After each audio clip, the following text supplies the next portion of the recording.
Welcome to episode 3 of Paranormal Potential. I'm your host, John Elliott. Today we're talking about Jinn.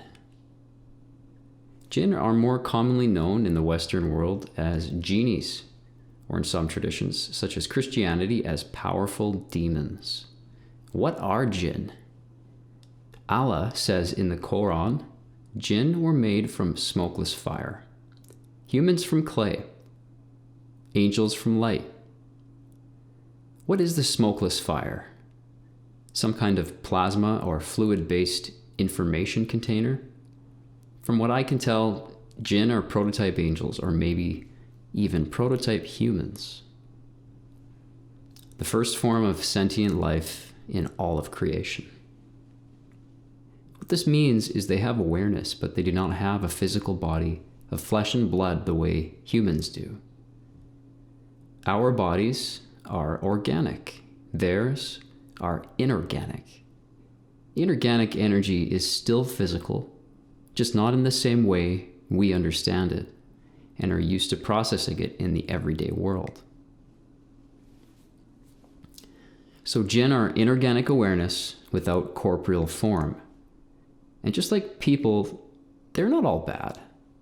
Some are neutral, some worship God, and some wanted the physical universe for themselves.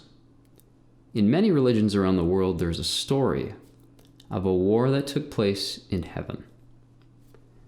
A war between the angel Jesus and his brother Lucifer. It is said that Lucifer and his hosts were cast from heaven. But would it surprise you if they actually chose to abandon their posts? In our Western culture, we have ghosts, aliens, demons, and genies. Oftentimes, with the paranormal, you'll find things hidden in plain sight. Genies are the perfect example. Oh, and I just watched the new Aladdin movie. If you haven't seen it, I highly recommend it. In my understanding, all of these expressions come from the same source. It just takes on different forms. And these expressions are all the expression of the same thing, the Jinn. It took me many, many years of research and self-study and practice to understand how the mechanism works. In fact, for most people, they don't ever get to experience it because you can't really interface with a Jinn unless you yourself are Jinn.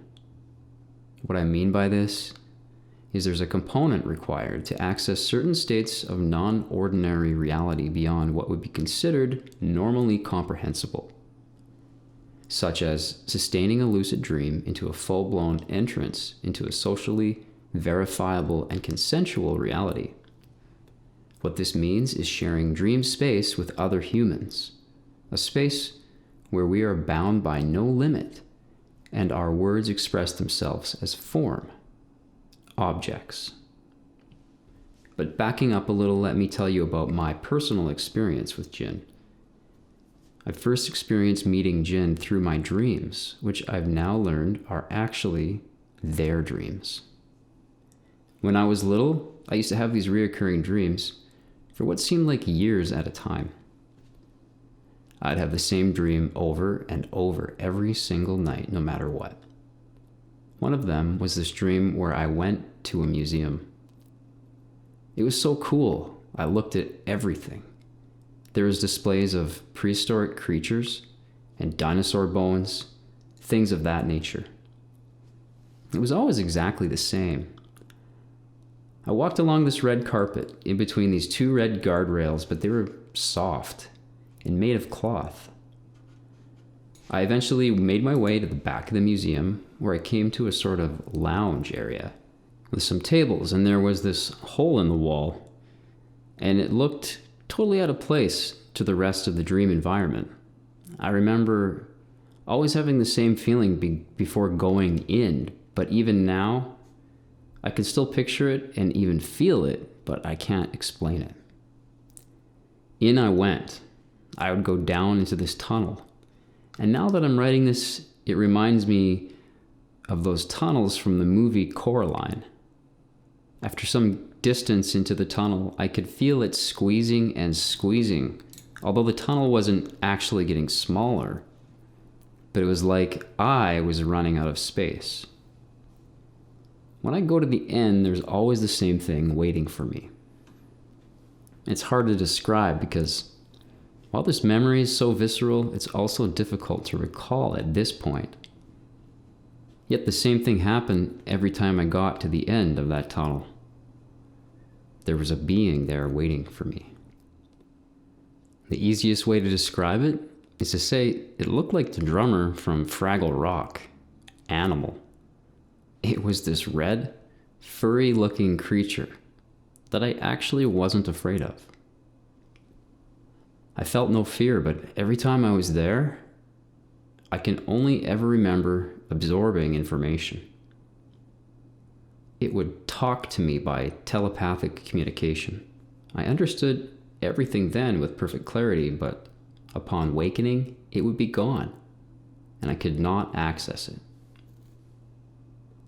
The same dream happened over and over for several years until suddenly it just stopped and was replaced by another one. Now that I'm writing this out and reading it back to myself, I'm realizing as an adult that this indeed was not normal for a child of my age to be dealing with.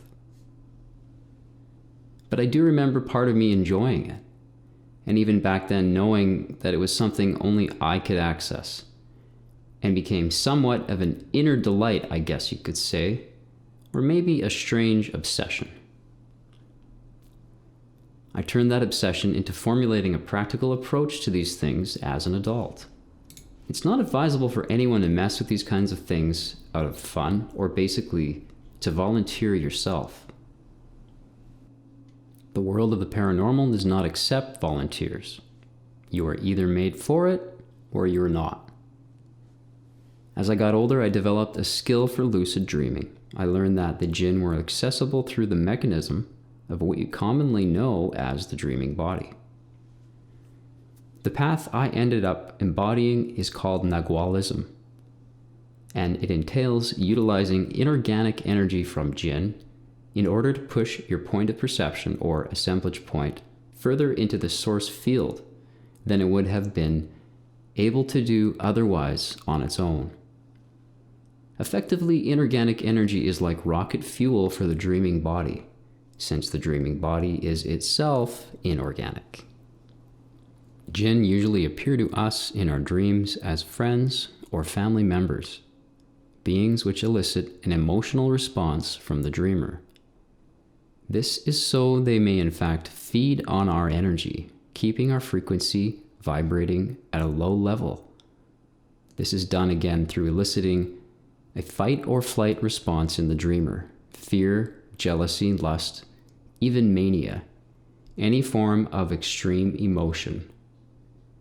These type of Jinn are typically not what I'd call friendly. However, there are some Jinn which are particularly friendly.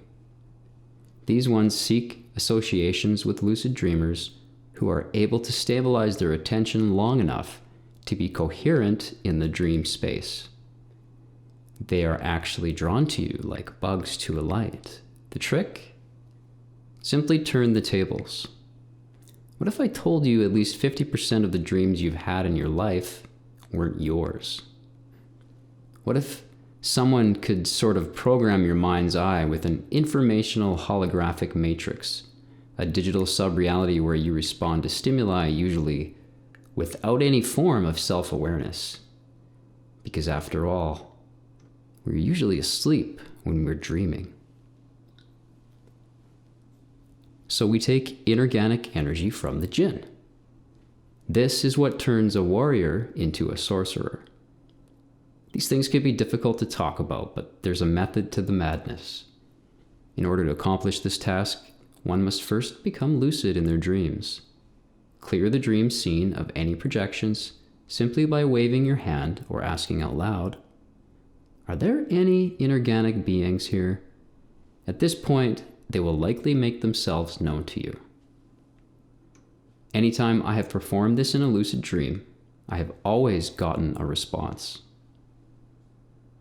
Once you have isolated the Jinn, you have to then command it to take you to its world. And here's where things get a bit tricky. In fact, they become very tricky. If you do not have willpower, clear intent, and right action, then you will likely become sway and victim to your own desires and impulses. The Jinn are masters of illusion, and as such, they have the power to create objects with sound. Our physical universe may very well be one such object. They can hypnotize you into falling back asleep again. You only have to visit the world of the Jinn once in order to obtain inorganic energy. However, once you encounter Jinn, they themselves try and outsmart you and always play little games. So it's important to stay vigilant. Okay, this is a lot of information all at once, and I'd like to give you, the listener, time to process. I will end this by describing the one time a Jinn showed itself to me in its true form. I have met Jinn many, many times while lucid dreaming. The crazy part? This time I wasn't dreaming. I was fully awake in my physical body, and I was staying at a friend's house. We had ended a nice day of visiting, walking and talking about philosophy and Nagualism as we always do. I was laying on the couch. It was 2 or 3 a.m. when I woke up. I sat up and I noticed something totally bizarre. Just outside and coming into the field of my vision, I saw a beam of light. First, small, grow larger until it literally swooshed over and sort of landed right in front of me. It looked like a column of luminosity, a column of pure light. It just hovered in front of me, and I could feel it looking at me. I felt it kind of nudging me like, hey, I'm here. What do you want? And so I said, or I thought, in my mind, rather, if you are really a Jinn, I want you to go away and come back the same way you just did. What happened next? It was like a perfect replay of the exact same animation. Like a digital bubble expanding, popping, and then expanding again. I was like, okay, thank you. So you are who you say you are. Thank you for listening. This has been episode 3 of Paranormal Potential, Jinn. Please like and subscribe for more content. Thank you again, and namaste.